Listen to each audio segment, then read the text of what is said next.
जालना ते नांदेड ही जी समृद्धी महामार्ग बनित आहे, तर ह्या समृद्धी महामार्गाचं जे आमच्या अनेक शेतकऱ्याचे, जसे जालना ते नांदेडचे शेतकरी आहे, आज यांच्यावर जे सातत्याने अन्याय होत चालला आहे, त्यांची जे जमिनी चालल्या हजारो एकर, या जमिनीचे जे भाव पाहून खरोखर एक आश्चर्यजनकच घटना आहे। सरकारने याच्यावर गांभीर्याने लक्ष द्यायला पाहिजे।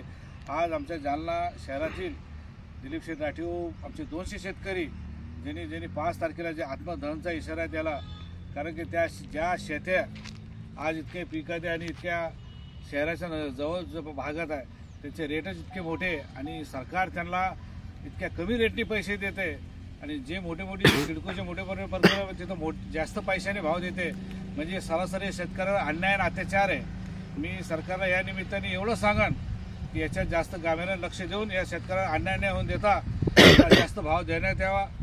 आणि आमचे जे दिलीप शेठ आणि त्यांचे 200 लोकांनी ज्यांनी आंदोलनाचं जे केलं याच्यात दखल घ्यायला पाहिजे। मी या निमित्ताने एवढं सांगतो।